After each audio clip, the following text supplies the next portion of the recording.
All right, let me introduce to you today's speaker, Lieutenant Colonel John F. Hendrickson, United States Army retired. John was commissioned a second lieutenant, United States Army Reserve and the Corps of Engineers, August of 1965.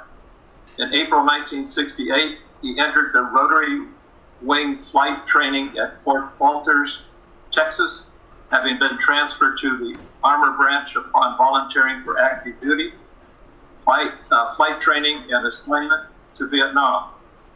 First Lieutenant, then Captain Hendrickson, flew CH-47 Chinook helicopters with Company B, 159th Aviation Battalion, 101st Airborne Division in the Republic of Vietnam from May 1969 to April 1970, serving as the company maintenance platoon leader, 16 Chinooks, then the first flight platoon leader, 8 Chinooks, as well as the company ready reaction force commander. He was assigned to the 3rd Mechanized Infantry Brigade, 5th Mech Division, and then the 4th Mech Division, Fort Carson, Colorado in May 1970, serving as a Brigade Aviation Section Commander and Assistant S3, then Assistant S3 Adjutant and Company Commander with the 2nd Battalion, 34th Armor until July 1973.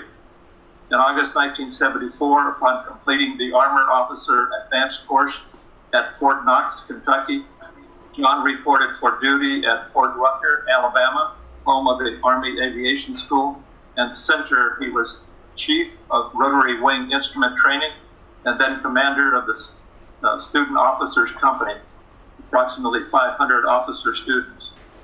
Later, as a Special Projects and Studies Officer with the Aviation Combat Developments Director, he was user representative on behalf of the Commanding General for the CH-47C Upgrades Program and the CH-47D Model Developments Program.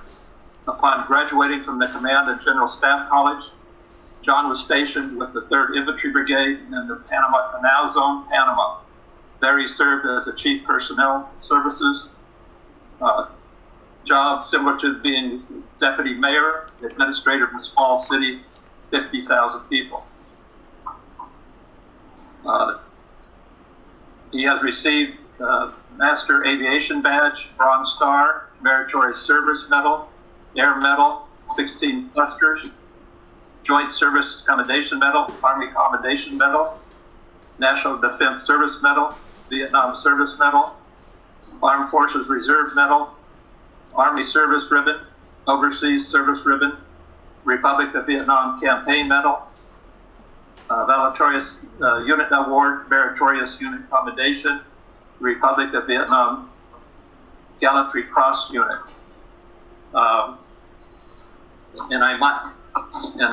Without further ado, Colonel, it's all yours. Thank you, John. Glad to be here with all you folks. I enjoy the opportunity to meet you, and I consider it an honor to speak in front of you, my first time on the air with you. A little bit of quick additional background of me is I grew up in a blue-collar town on the western shores of Lake Michigan, the son of an immigrant and World War I veteran, by the way. And as John pointed out, I enlisted in the Army Reserve when I received my draft notice when I was still in college, and then I volunteered for Vietnam out of the reserves as a 2nd lieutenant in 1968.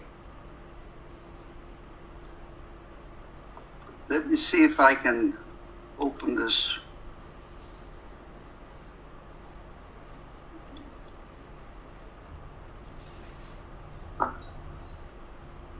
Okay, looking good.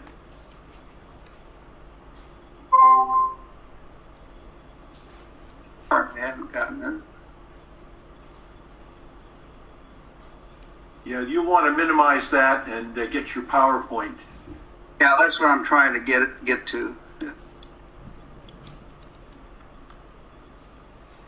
Don't I want to share the PowerPoint? Yeah, go ahead and, yeah, there you go. That's got it. And then go to slideshow and start your slides, and that'll give you a nice full screen on your PowerPoint. Thank you. There you go. Looks good. That look good? Looks fine. Yeah. All right.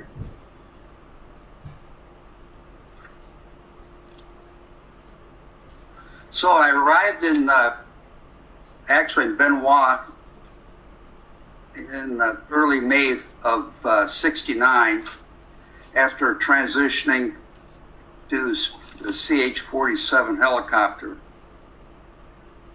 In that arena, we spent some time trying to acclimatize and learn how to shoot M16 rifles, because Vietnam was the only place that M16s were issued in the Army at that time.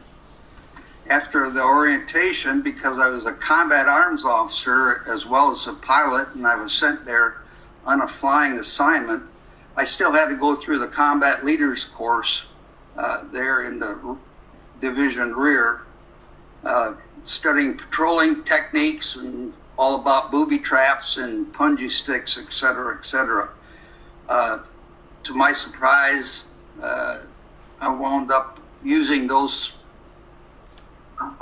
techniques and skills that they provided us at that time.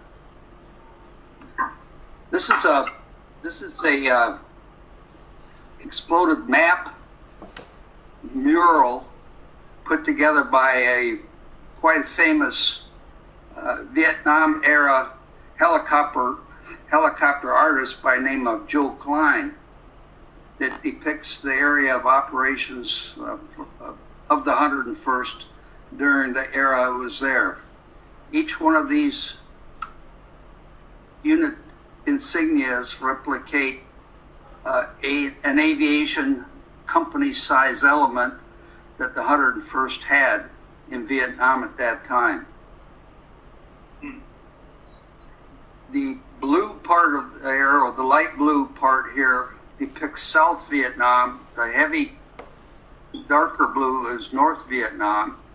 And this little speck of yellow right in the center represents the I Corps, or the first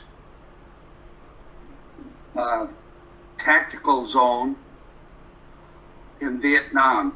The zones were broken up to I Corps, Second Corps, Third Corps, and Fourth Corps progressively. The area we're talking about, the First Corps had as an area of operation is approximately 40 miles by 100 miles, or stated another way, about the size of LA County or San Diego County. The 159th Aviation Unit was composed of one CH-54 crane company and 3 Chinook companies of 16 helicopters each. CH-47 helicopter has 2 engines, 5 transmissions, and a set of 2 counter-rotating rotor blades. For those of you that are not that familiar with helicopters, the CH-47 helicopter does not have a tail rotor. The helicopter could carry 33 fully loaded combat troops, or it could carry internal cargo loads of jeeps, pickup trucks, and all sorts of other equipment, including fuel.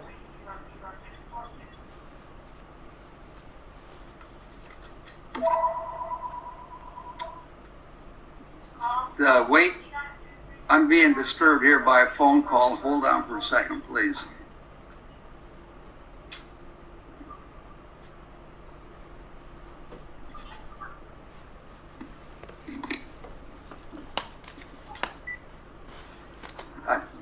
thought I'd taken that phone off the hook and I forgot. We'll have to put that on our checkpoint. Yay. A CH-47 helicopter could fly up to 160, 180 knots.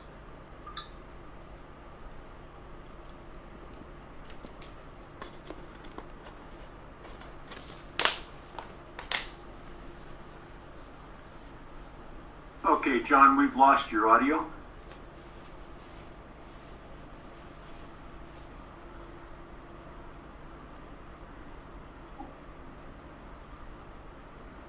Okay, John may be having a bandwidth problem. Hopefully he'll join us again in a second.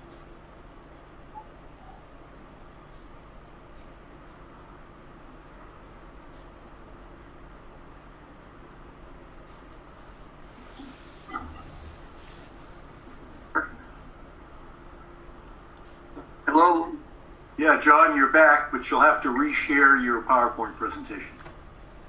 Reshare it. Yeah, go ahead and just hit that green button and share your PowerPoint again.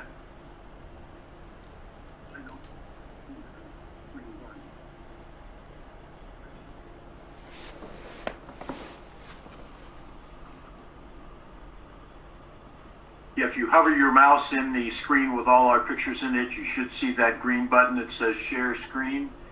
Just go ahead and click on that and then share your PowerPoint again. Same thing you did last time. I don't. All I got is a full-size screen here of the picture.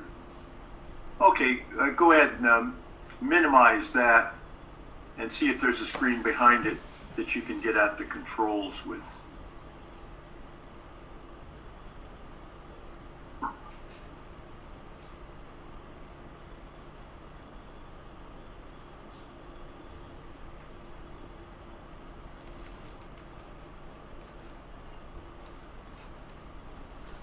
Well, bear with me here.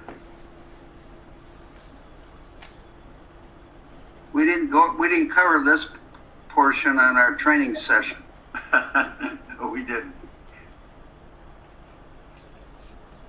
So what you want to do is just what you did when you started out. You want to get to that screen with the controls on it, hit the green button that says share, and then share that PowerPoint again.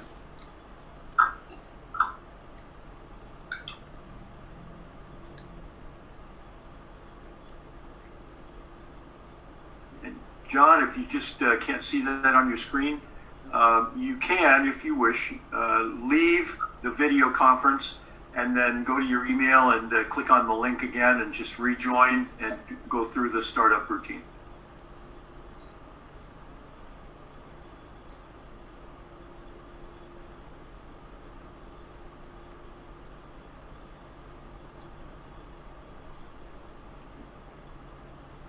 Yeah, I've got the reduction now.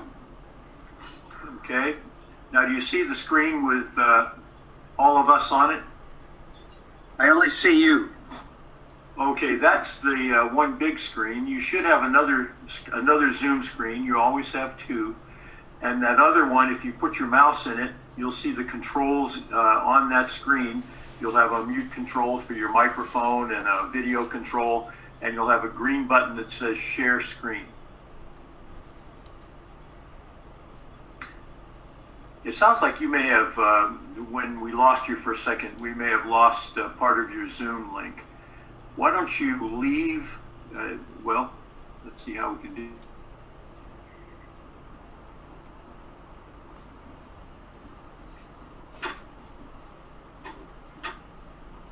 John, if you get to the screen with all the pictures on it, of the attendees, anytime you move your mouse, at the very bottom of the screen, the control comes up with mute, stop video, participants, chat, and share screen. Okay, let's see what happens here.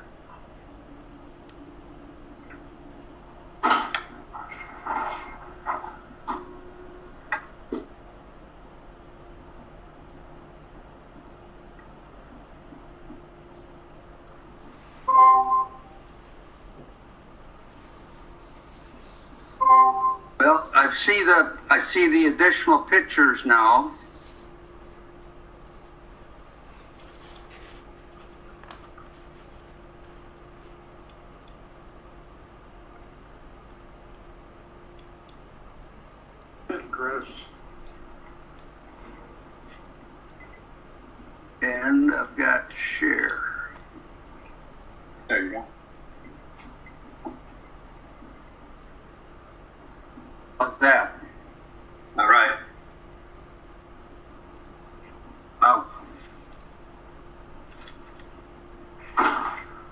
the interruption here.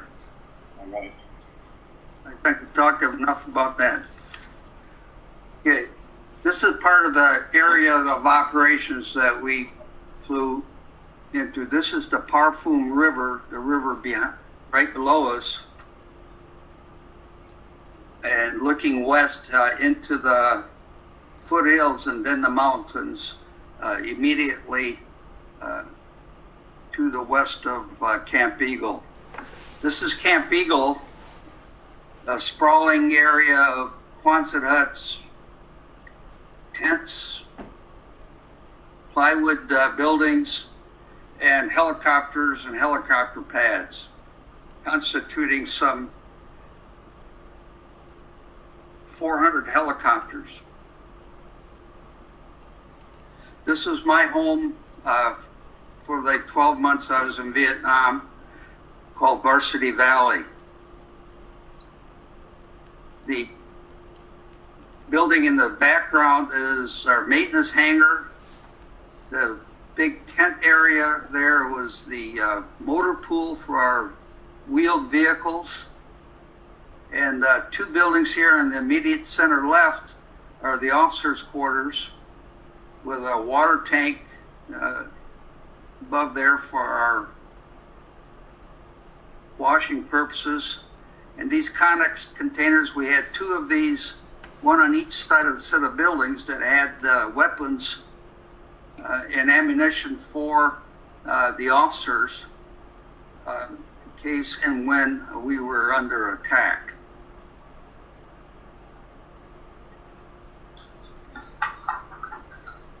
Building on the left center is the company operations, and the building on the right is a pillbox that was our company operations. And the big telephone pole in the center has all the antennas for the different radios that we used to keep communications within the unit, not only with the helicopters, but also with our battalion headquarters and the group aviation headquarters. This is an aerial view of our parking area, or the revetments, where we parked. We flew the helicopter straight up and straight in to these revetments, which were made up of steel culvert pieces facing each other about 3 or 4 feet apart, and then filled with sand and topped off with sandbags. And these revetments were scattered along and through a cemetery, a bunch of burial plots, which was what Fubai was known for. And then up in the left corner, you can see all the various types of buildings that we had scattered around, where that was constituted the enlisted quarters and NCO quarters. This is an aerial view of our company mess hall and flight line, and again, various quarters. In the far horizon is the bay, and on the other side of that, after a small strip of land, then is the South China Sea. Another view of our revetments, we called it the Varsity's locker room. You can see again the Chinooks parked in between the two sets of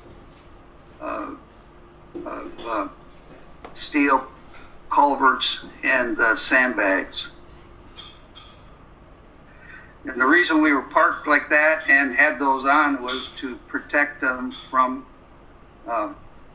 122 millimeter rockets that were flown in on a regular basis by the Viet Cong as an aerial weapon. Our most immediate unit was a Cobra outfit of the field artillery, flew, and they were our immediate next door neighbor.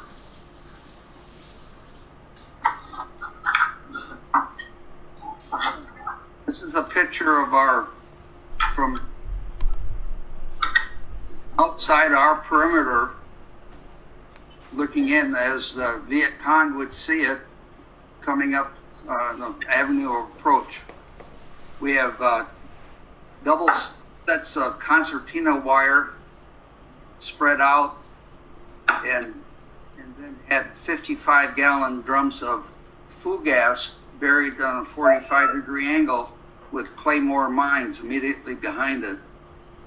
The center pillbox here in tower had the view of our entire perimeter, and had the communications with the other firing positions, and we had literally a trench all the way along that perimeter that we would man when we were under a probe or under attack from a ground standpoint.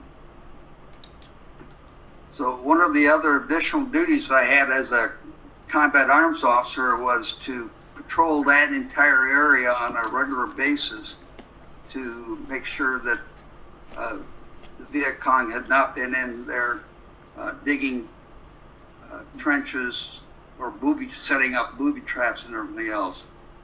And this, where I'm sitting here, is a typical, although a more affluent funeral memorial and burial ground for a more affluent family. And this was taken on a patrol away from our area. You can see up here in the background, that was our company area. These are a couple of our soldiers that are mechanics during the daytime and guards at night. And everyone had to pull double duty whenever we had bad guys in the area. And here they are armed with their M60 machine gun and the N16 with a That's the bullet. That doesn't matter. that M40, I think, grenade launcher. Okay. This is a picture inside those two rows of officers' quarters. We had a room with a single bunk for two. So we had two officers in each one of these rooms. In the background here with the sandbags, that was our bunker that we would go into if and when we were attacked by, here again, those 122 millimeter rockets or other things. Most of these, all these are young warrant officers, except for this guy. He was about my age, maybe a little bit older. He was a CW3. And the rest of the guys are typical pilots, all in their early 20s, warrant officers, excellent men, and most of them I am still in communication with. And this is a picture taken later in the tour. Actually, this was my going away party for my put on by my enlisted people. NCOs.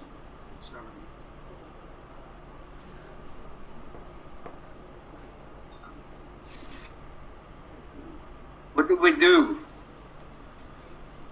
Some of the types of missions that we flew with those CH-47 Chinooks were, first of all, artillery redeployments. We put artillery into various areas. We performed combat assaults, combat resupplies, primarily with ammunition, fuel, food, and of course troops. We flew in construction equipment. We deployed flue gas, Agent Orange, I'm sorry to say, we had to fly and drop, and we conducted repatriation, relocation of displaced civilians.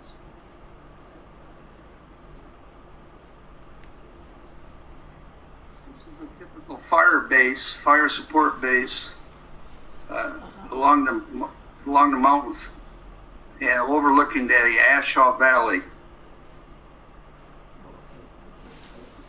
In the right ground here, this is what remains of a OH-6 Cayuse helicopter that had crashed and burned in the area.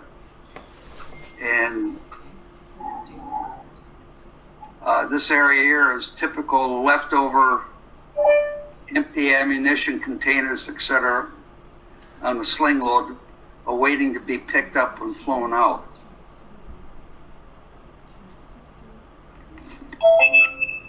This is a picture from the cockpit of flying into a sling load, external load of usually ammunition or whatever, flying to this place right here in the center. And what's really interesting was that this particular orange piece right here that you see was an outhouse. And as we flew our approach and got into a high hover flying over, we blew this particular outhouse down. We were not welcomed the next time we came by.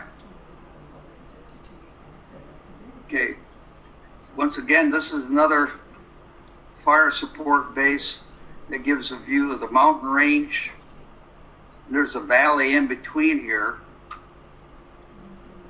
And throughout that area of 40 miles wide and 100 miles long, whenever the infantry from the 101st was deployed, we always tried to have them artillery support for wherever they were.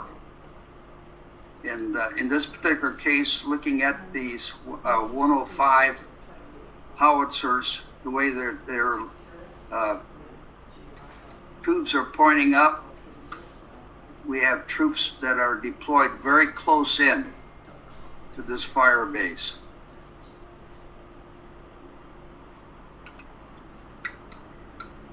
Here is a picture of a Chinook from my company. I can tell that because it's got this white triangle here. And this is a picture of the eagle on the stern. Whenever we landed a Chinook to drop off internal cargo, we tried to get off as quick as we could. And we would start a slow countdown. 10, 9, 8, 7, 6, 5, 4, 3, 2, 1, etc. to get off, because it did not take Charlie that long to zero in on us, and we were a lucrative target, to say the least. This is a picture of an internal load of troops off on a combat assault, and the Chinook could carry, even although it was quite cramped, could carry supposedly a full platoon of infantry and their combat gear.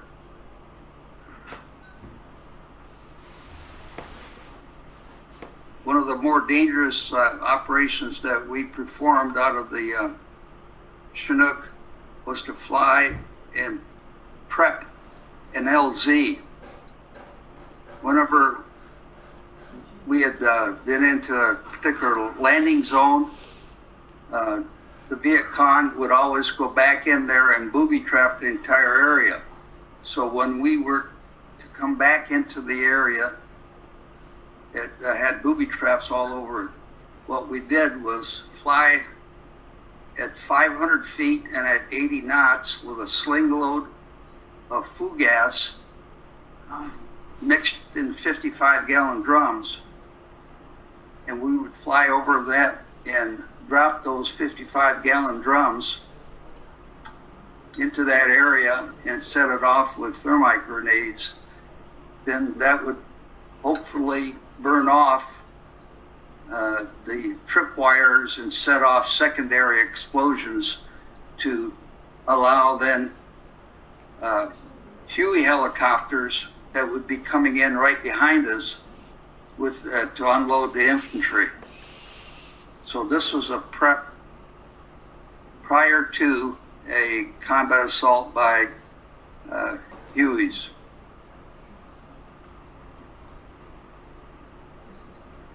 This picture is representative of what the weather conditions were in northern I-Corps of South Vietnam. I can tell that this picture was taken during the rainy season because of the inordinate amount of water in the rice paddies all along, and plus it's rather overcast. The rainy season ran from October to April, and dry season was from May through September. It was like clockwork. I was there from May to April, and rainy season is supposed to start out 1st of October, and on the 1st of October it started raining, and it rained for 10 days straight. This is a picture from our actually from flight overlooking our company maintenance area hangar over here. And this is a picture of a first time event where a CH-47 helicopter is sling loading another CH-47 helicopter. And here it is again. The reason I'm showing this was because this was the first C model Chinook helicopter in country, and it's called a Super C, and it had the power to lift another Chinook helicopter. And this particular helicopter had appeared at the Paris Air Show, and then had been shipped to Vietnam, and our company was a proud recipient of it. It was much more powerful than any other Chinook helicopter in Vietnam. This is a sad picture of a helicopter that was shot down, but I'm not going to talk about that today. This is a typical terrain in the northern I-Corps, where rain clouds are always, even in the dry season, are coming in and making the flying into the mountains. And the mountain range, by the way, was usually around 5,000 feet, from sea level to 5,000 feet. So they had a significant effect on our flying capabilities. And this is a typical situation. Somewhere down here, we would probably we had infantry that needed resupply, and we would have to go through this sucker hole, flying over the top of the clouds, and through this hole to get down there to resupply our infantry guys. And sometimes we did not see land through the clouds. This is an inadvertent instrument flying condition. Looking at the instruments here, we're flying a little bit over 100 knots and at only 1,800 feet above the ground, but we're climbing at 1,000 feet per minute. And we're trying to get out of the suit. And I had my Instamatic right between the pilot and myself, and I had the crew chief take this picture. When I came, when you go inadvertent IFR and we have very few instruments to navigate with, I swore then and there on this particular occasion that I where I'd come out alive, I would learn how to fly instruments and fly instruments properly.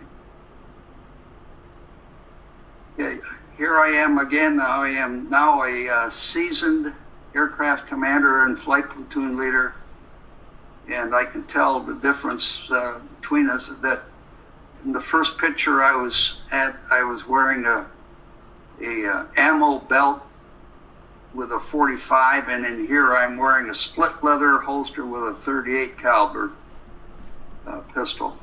And the difference being was that we had to give up our 45s reluctantly because the infantry guys needed them worse than we did, so we had to give them up, and then they issued us 38 caliber pistols instead.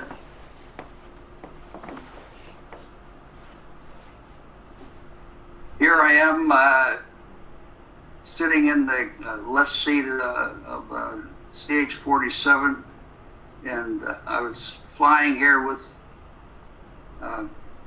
my roommate and maintenance officer, and this was the only time that he and I were able to fly together. And we were flying on what we call a milk run, literally flying and delivering mail up and down our area of operation.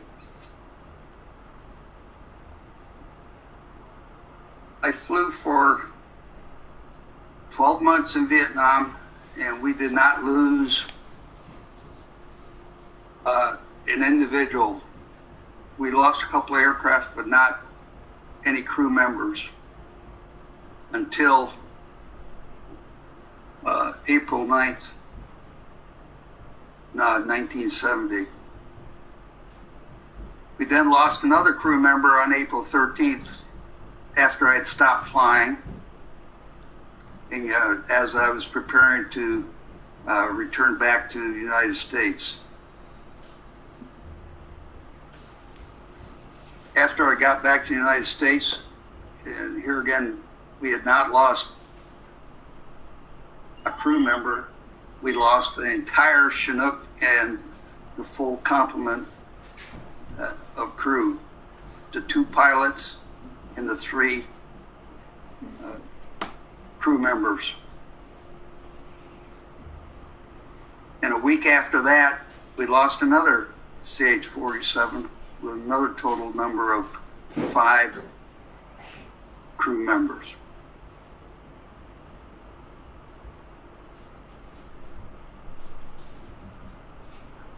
This is my last slide.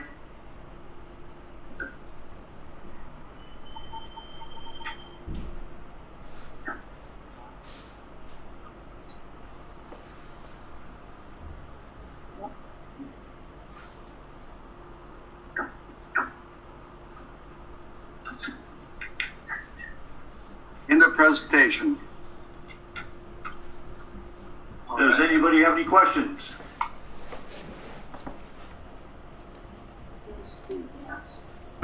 I do have a question. When you were coming out of the whiteout, how high did you have to fly to? What happened next? That's a good question. We kept climbing up. We really drastically reduced the airspeed and tried to climb up vertically as much as we could,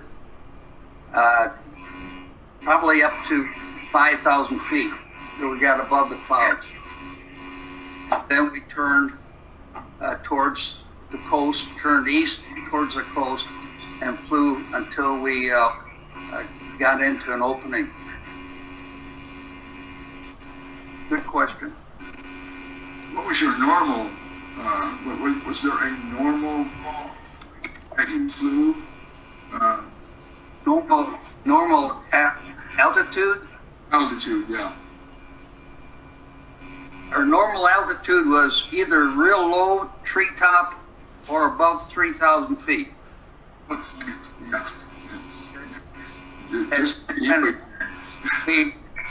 we would fly. Of course, we flew a lot of sling loads, so we couldn't have those dangling and running into the trees and tangling up the trees. But we would fly over 3,000 feet to hopefully be above small arms fire, or make it hard. And having said that, I did take rounds on two different occasions, small arms rounds flying at that altitude. You were up in I-Corps, and I noticed at the beginning of your presentation, you talked about the fact that you had 122s that would be hitting your base.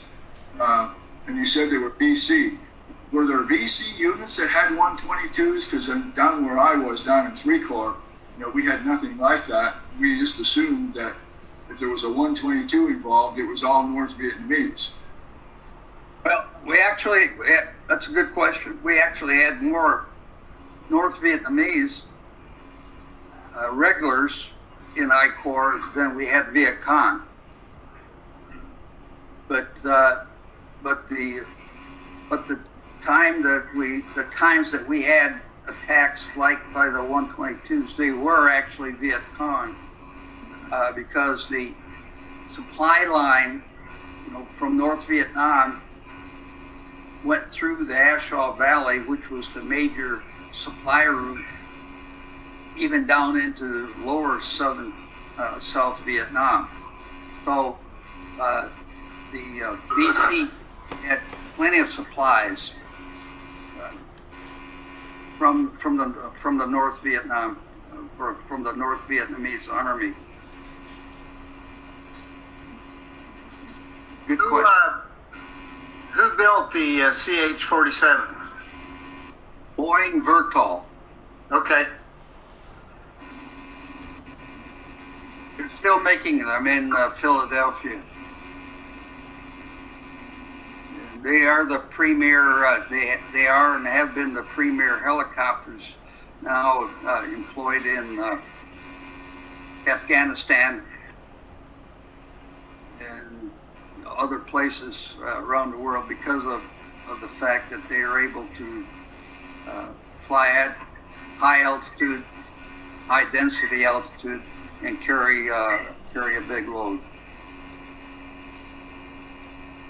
What's the heaviest load that you could carry? Were you able to carry armored personnel carrier, or I can't imagine a tank, but No, not an armored personnel carrier, nor obviously nor a tank. Certainly trucks, other aircraft. And that's a good question. And we figured that we carried with that one Chinook that I showed you, the first full C model Chinook, lifted I think 6 water blivets. We figured that were about 23,000 pounds that I slung load with that, which is about the same weight as the helicopter. Good questions. Good questions. What town in western Michigan? Egan, Muskegon. directly across the lake from Milwaukee, 45 miles west of Grand Rapids. Jim Grimm. I was in the 129th out of Quignon, and we went all the way up to Pleiku, Ankh, Happy Valley, all that stuff. I heard you say something about you used the Chinook to prep an LZ, going in afterwards to blow the booby traps and stuff. Didn't you have the pink teams go in and you put rockets and gunfire on there first? Sometimes. Okay. Sometimes. But the thing was that the booby traps took a lot of heat, or needed to have a lot of flame and things like that to be able to cover an entire area, to ensure that the trip flares and everything else were, and trip wires were burned et cetera, et cetera. So we use that food gas in 55-gallon barrels approach. Right. So the It was Ashaw, not. Go ahead. the Ashaw Valley obviously was a major transit area for the NVA coming south, and it seemed like the 101st, you guys just hung on and had many battles, including Hamburger Hill and hills that we, had numbers like 975 or something like that, 978, and there were a lot of battles.